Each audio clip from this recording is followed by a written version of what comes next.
Gewohnheiten sind eine tolle Sache. Sie laufen automatisch ab. Wir müssen nicht darüber nachdenken und sie können uns unterstützen in schwierigen Zeiten. Außerdem schonen sie unseren Kopf und geben damit Kapazitäten für andere Dinge frei. Aber Gewohnheiten können uns auch einschränken und uns blind machen für Möglichkeiten, für Optionen, die sich ganz spontan öffnen. Und das kann uns hemmen, uns einengen und uns daran hindern, uns zu entwickeln, uns weiter zu bewegen, neue Erfahrungen zu machen.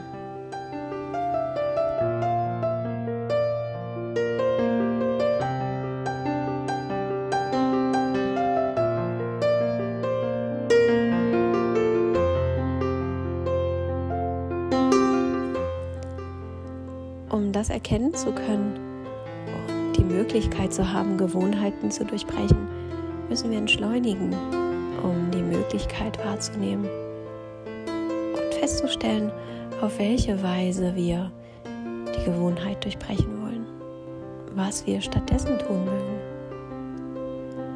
Und diese Entschleunigung macht die neue Handlungsweise zu etwas ganz Besonderem, zuckersüß und intensiver, als wir die Gewohnheit erleben würden.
Mit unserer kleinen Outdoor-Küche heute haben wir mal etwas Neues gewagt. Oder was heißt gewagt? Klingt ja so, als wäre es sonst was Dramatisches. Aber es ist tatsächlich für unser Gehirn eine große Sache, mal etwas Neues zu machen. Etwas, das wir sonst nicht so tun. Da entstehen ganz neue Trampelpfade in unserem Hirn. Und das ist sehr, sehr wichtig. Das hält unser Hirn gesund. Das mag es auch total. Eine kleine Herausforderung. Und es fühlt sich tatsächlich anders und gut an. Auch für den restlichen Tag. Und davon mal abgesehen, ist es total schön gewesen, hier draußen zu schnippeln. Und auch dabei passiert wieder so viel in mir oder in uns. Es hat ganz viel von Ursprünglichkeit, sein Gemüse in einer Schale mit einer solchen Bürste abzuwaschen und sehr erdverbunden und sehr ursprünglich statt unter fließendem Wasser, am Wasserhahn in der Küche oder in unserer Spüle dort.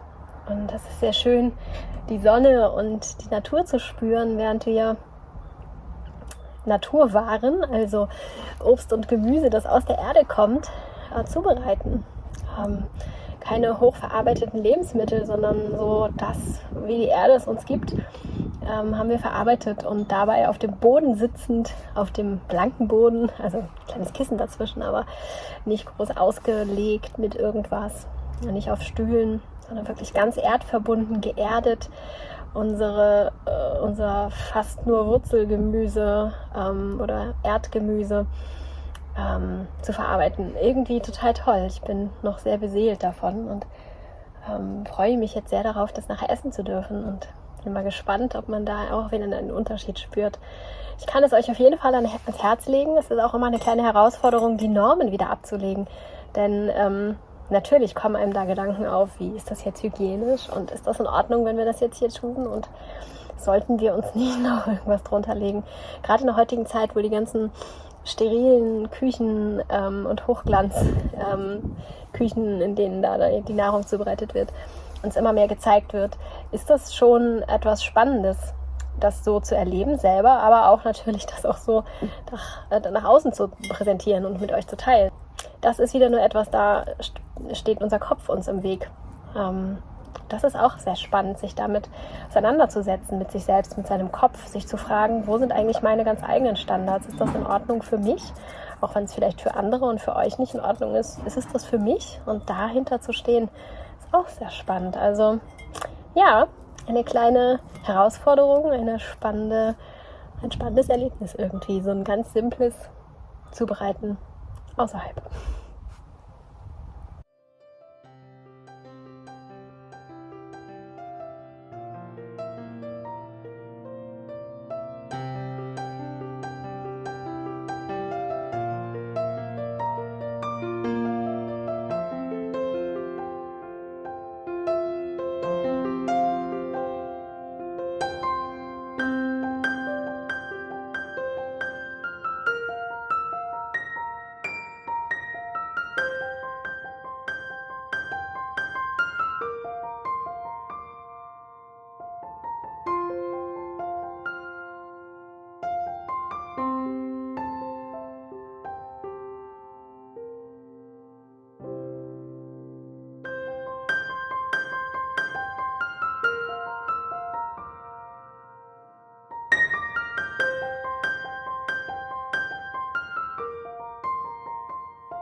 Ja, diese Woche war sehr vieles, das mich die Woche über begleitet hat im positiven Sinne.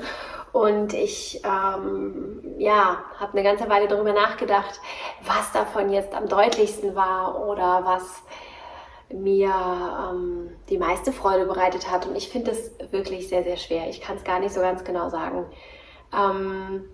Darum teile ich heute 2 Dinge mit euch. 2 von noch mehr eigentlich, aber 2 sollten doch reichen. Und einmal ist es etwas für meinen Körper. Und zwar habe ich in der letzten Woche sehr viel Wasser getrunken.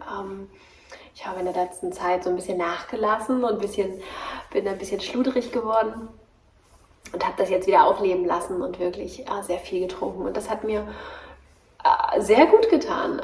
Ich habe direkt einen Effekt gespürt und fühlte mich insgesamt viel besser und habe mitbekommen, wie einige Dinge auch wieder verschwunden sind, die mein Körper mir so als Signale gesendet hat. Also das war auf jeden Fall eine sehr gute und wohltuende Erfahrung für meinen Körper. Und für meinen Geist, für meine Psyche war es sehr gut und sehr wichtig, mir immer wieder kleine Auszeiten zu nehmen, in denen ich etwas für mich tue, das eben ganz so wie meine Insta-Stories es euch immer empfehlen, etwas zu tun, das nicht sinnvoll ist oder nicht auf einer To-Do-Liste steht oder nicht für irgendwen ist, sondern ja, das nur für mich war und das meiner Seele gut getan hat. Und das konnten ganz kleine Auszeiten sein, dass ich mich mit so einem Espresso-Tässchen Cappuccino hingesetzt habe. Und ja, das ist ein Schluck und im Prinzip ist er dann auch ausgetrunken. Das ist also keine ewig lange Auszeit gewesen. Aber diese 2, 3, 4 Minuten Gesicht in die Sonne halten, den Geschmack ganz intensiv wahrnehmen, einen kurzen Moment achtsam sein, ja, das hat mir sehr viel Kraft geschenkt und sehr stark geholfen, wieder zu mir zurückzukommen und auch bei mir zu sein. Aber manchmal waren es auch größere Dinge, dass ich mir eine Zeit genommen habe, etwas zu malen oder mich einmal kurz irgendwie 10 Minuten an meine Harfe zu setzen. Ja, das waren so die Dinge, die in der letzten Woche mir sehr gut getan haben. Aber wie gesagt, es gab sehr viel und war gar nicht so einfach, mich da jetzt zu entscheiden.